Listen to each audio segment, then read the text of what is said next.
Carlos Tavares, the sort of macroeconomic context for all of this, from a business leader such as yourself, what's going on out there? And is this something that can help to kind of drive forward all of these resource productivity gains and new models for consumption that we hear a lot about, we think we need, and we look to people like you and others as leaders in the business sector to drive us towards that new tomorrow, no pun intended. Carlos. Thank you. Well, just to answer your question, one of the big things about circular economy is that it opens the door to breakthroughs. We are in an industry where, in terms of things related to raw materials, very much of what we do is Kaizen, which is quite progressive improvements, optimization. And I think circular economy is going to create a breakthrough and change the mindset of our people and open the doors to great new areas of business efficiency. So I would like just to tell you first that I'm quite delighted to be here with you all today. It is quite clear that the circular economy is now impacting positively the way Renault is doing business around the world. And my purpose today is to share with you a few thoughts, not certainties, but certainly the things we are doing and that are moving in direction which has been already expressed. So it's very exciting for me to visit the foundation. It's always an opportunity for me to learn more ways to bend the linear economy of the auto industry. 4 years ago, the Renault company became a founding member of the Ellen MacArthur Foundation, and it was clear that she and her colleagues would continuously and enthusiastically challenge the way we do business. With the support of the foundation, Renault has embraced the challenges. We are evolving and shifting towards the closed-loop recycling of materials from end-of-life vehicles. We are remanufacturing them and rethinking our business models to reflect this evolution. In partnership with the foundation, we are eager to realize more opportunities for redesigning the future through regenerative circular economics. So I'd like to begin by explaining why I think achieving a circular economy for any business is important and why it's a concept largely ignored by a generation of business leaders. Then I'll discuss the advantages and how Renault is leveraging the benefits of circular economics and the challenges we still face rounding out the economics of the auto industry. First, the idea of circular economics is not alien to our generation of business leaders. I grew up saving the aluminum foil from my sandwiches, and I still choose to put on a sweater rather than turn up the heat.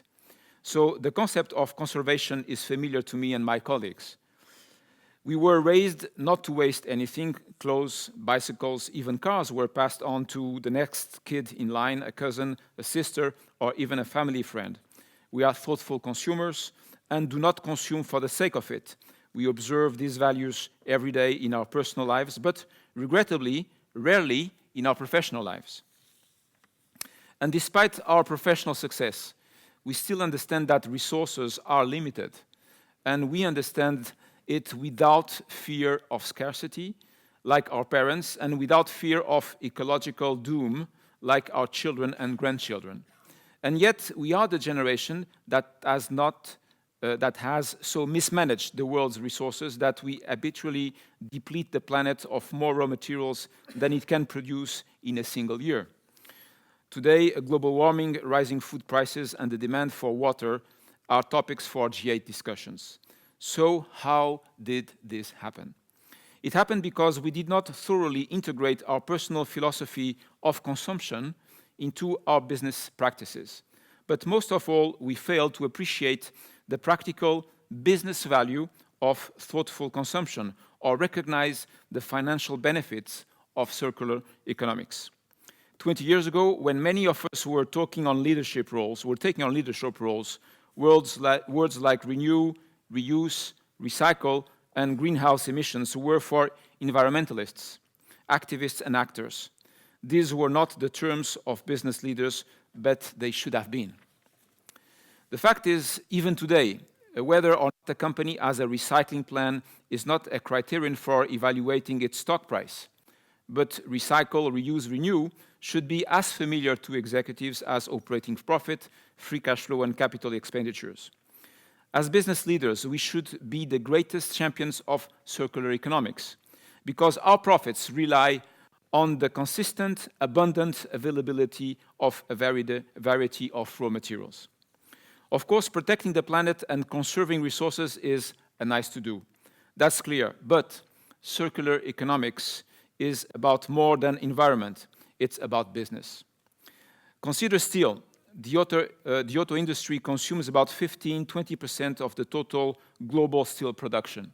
In 2004, the price of steel rose 60% in 1 year and did not significantly decline until 2008.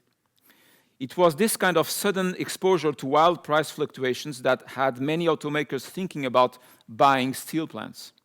But prices went down, and people dismissed it as a temporary hardship. The fact is, without circular economics, sudden exposure to price fluctuations is a permanent condition of doing business. By embracing circular economics, businesses can optimize and effectively manage the sustained use of limited resources and better protect themselves from market volatility. A business that achieves a truly circular economy will gain a Darwinian characteristic that will allow it to outperform its competitors and safeguard its future. This is why Renault is a strong supporter of circular economics. The auto industry requires a great deal of raw materials, not only to manufacture, but to operate and repair. So the depletion of scarcity of raw materials is an existential problem for the auto industry, the planet, and all of us who live on it. We rely primarily on 3 hydrocarbons, oil, coal, and natural gas, to meet our global energy needs. And these are finite resources, and the fact is the automotive industry cannot afford to continue to do business as usual. Today, Renault has 4 zero-emission electric vehicles, the only major car manufacturer with a full product lineup of zero-emission vehicles: the Twizy, the Zoe, the Fluence ZE, and the Kangoo ZE.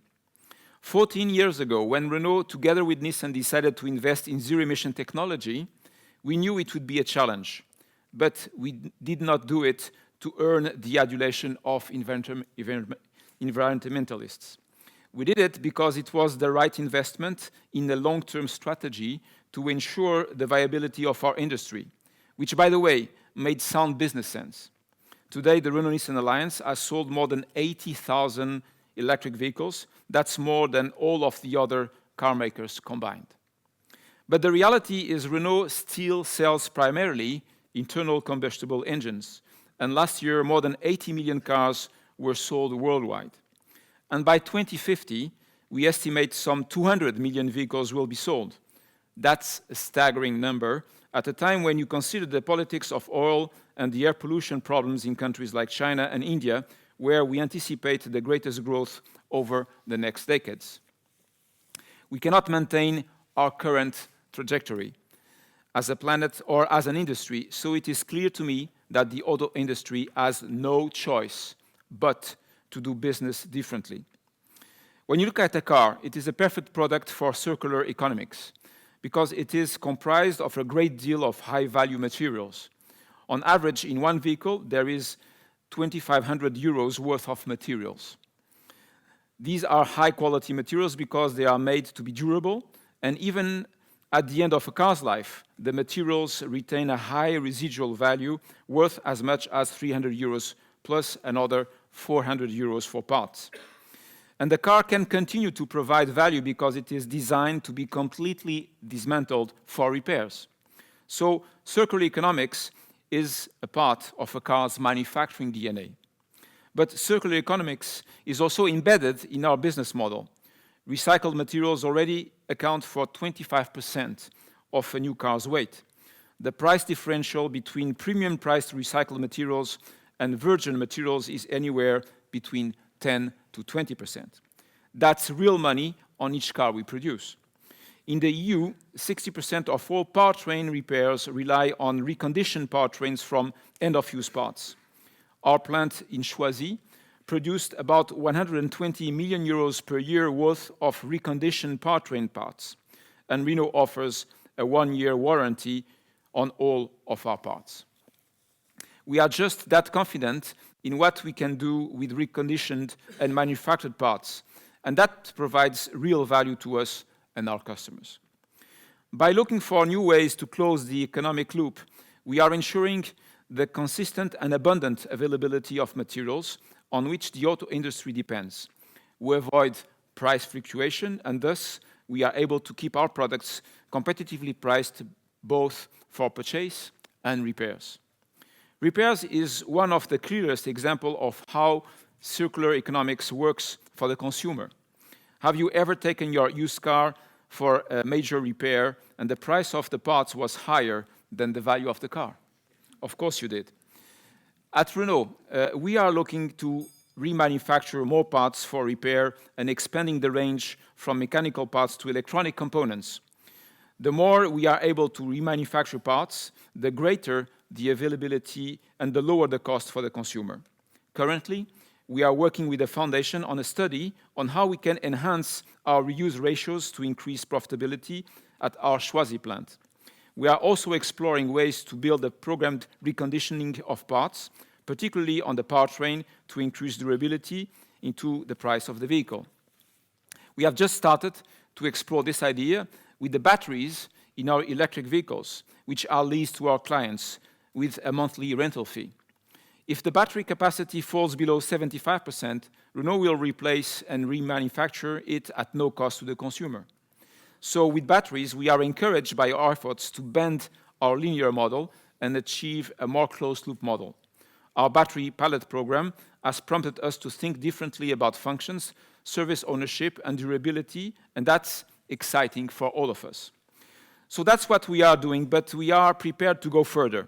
Our goal is to maximize the value of materials in the end-of-life product, reduce our exposure to fluctuations in the price of raw materials in order to secure and increase our margins. But to achieve this, we have to increase our capture rate. Thanks to the EU's ICAR 95 Life Plus project, we are working together to expand our network of sorting and closed-loop recycling of materials collected in end-of-life vehicle networks and investing in new competencies and expertise to optimize our recycling activities. The acquisition of new competencies and talents is essential. Renault has made capital investments in two companies, Indra and Boone Comenor, who are experts in waste and end-of-life material management, but as our ratios increase, we will require greater capacity. If we consider the ultimate evolution of our business model, it would be to transition from a model of producing and selling a car into one in which we sell mobility and services for the car. In this way, we hope to optimize the life cycle of all of the materials in a vehicle. This will not be easy, as this would fundamentally change the nature of ownership and significantly alter the relationship between car manufacturers, suppliers, and customers. But this could be the future of our industry. Much like a mobile phone, you aren't buying the phone anymore, you are buying the minutes and the services. And this evolution is in the best interest of both our clients and our company. For the client, it is the assurance of driving a car which is always renewed, always reliable, and always affordable.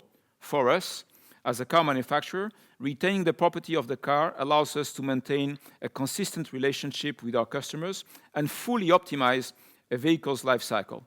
It means we can organize its durability, its recycling, and its remanufacturing into a new car without risk of losing the value we invest into these processes. But moving beyond property will not be easy. We face some significant challenges. By becoming a more active player in the supply chain, we could become suppliers of raw materials to our own Tier 1 suppliers, likely creating some resistance and dramatically changing the value chain.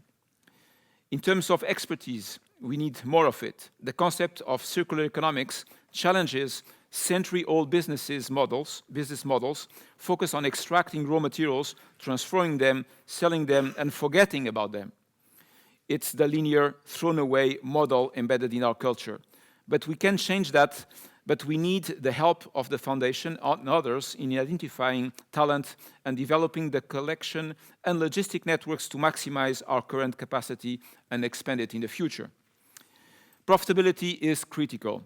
we need to ensure favorable profit conditions that encourages the financial sustainability of all of the players, proving that the circular economy business model is more competitive, more sustainable, and most of all, more profitable for everyone than the linear model. In the end, every business must be comfortable making the investment and confident of a positive return on it. Profits are necessary for a business to survive, but circular economics provides the stable and predictable conditions for a business in the end. We need surely to apply the renewal benefits of circular economics to our current business model to encourage an evolution towards a circular economy, which in time will also be hastened by the prices and availability of resources. Then the challenge will be to show it in concrete terms to all of the key players that the circular model is more advantageous than their current business model. I would like to thank Ellen for her personal support, guidance, and inspiration that have allowed our partnership to expand and deepen over the years. And thanks to everybody at the Foundation. I appreciate your creative and very practical support of Renault's efforts to achieve a more circular economy for the benefit of our shareholders, our employees, and most of all, our customers. And I would like to take this opportunity today to announce to you, and it's a privilege and a great pleasure, that yesterday Renault decided to renew the contract with the Ellen's Foundation for 3 more years. And this is, of course, for me, great news for our company. And again, I would like to thank her for her guidance and express my appreciation to you all for your attention. Thank you. You just stay there 2 seconds. Carlos, thank you so much for that overview. And congratulations to our very first Twitter feeder to prove that it works. So you sparked several kind of observations and queries. So if I may, in the spirit of the conversation, one of our audience asks, does the circular economy actually already positively impact the business performance of Renault? Or is it kind of a vision thing? Is it happening now, or is it you're sort of hoping this will happen in the future? Well, let me give you a few references. When I visited with, by the way, Ellen last time, the Choisy plant, what was absolutely staggering is that the profitability of that plant is far, far higher than the average profitability of global Renault as a car company. So when you compute that entity as a business unit, and you look at how much material you get in, how you rework, and how much cost does that represent, and how much you charge the dealer network to supply for the reworked and upgraded engines, the business model is extremely profitable, extremely profitable. And therefore, the plant manager was telling me, you know, Mr. Tavares, it's a pity because this plant is operating at 1 shift. So with this rate of operating profit margin, if we were operating at 3 shifts, we could do much more money for the company. And that's absolutely clear. So I encourage him to go and talk to our partners, Nissan and Daimler, and propose that we also rework and rebuild the engines of our partners to use this capacity at a higher rate. But in terms of profitability, for this concrete example, it's quite clear that it works very well. But we need to recognize that it has been working for a long time already. And the real challenge is more in creating the other business models, which is how you get back the materials at the end of life of the cars, how do you upgrade and renew those materials, and how do you bring them back to the business of after sales. That's where we are still trying to find the appropriate business model and the appropriate stakeholders. But it's certainly a highly profitable business. And you know, the example of the raw material cost peak that we had in 2004, I was working by Nissan at that point in time. I can tell you that it has the potential to put the company in serious trouble at that point in time, because our capability as an industry to price to the customer this kind of volatility is quite low, as you know. And I will not explain everything you know about the overcapacity of the industry, etc. But our pricing capacity for something that doesn't represent an immediate functionality on the car, or an immediate performance, or an immediate entertainment, our pricing capacity is very, very limited, which means that the exposure of this industry to volatility of raw materials is enormous, absolutely enormous. Therefore, circular economy is certainly a factor of protection and risk management of the company, and also, as we saw through the powertrain example, a factor for profitability improvement. Fascinating. Thank you. The other question that came through, is this kind of more cars more efficiently, or is it a different relationship between Renault's consumer and the car? Well, it's a great question and difficult one. I think the relationship between the consumer and the car makers is going to evolve through the different generations. Many of you have kids in their 20s, and as I do, and what we see is that their list of priorities is not anymore as it was for us to get a car as soon as you are in the majority. This is not at all their priority, which means that mobility, because mobility relates to freedom, will continue to be very important for any human being. But buying a car, owning a car, may not be as important for them as it was for us. Therefore, we need to prepare ourselves to other kinds of services, which is more about selling the mobility rather than selling something which is a physical object. And that means that, of course, it gives us the opportunity to be in control of the full circular economy, which opens wide doors of new businesses. And this is your initial question. For us, it will push us out of the usual Kaizen progressive optimization, rather to the need to look at different ways to grasp other kinds of added value in the value chain. That's the opportunity. Of course, it will need significant change in the way we relate to some of our stakeholders, major stakeholders and partners, the suppliers, the dealers. All of this will have to evolve. But fundamentally, I think there's a big, big opportunity. And we see that if you look at the mapping of many, many different markets around the world, the mix of leasing is very different.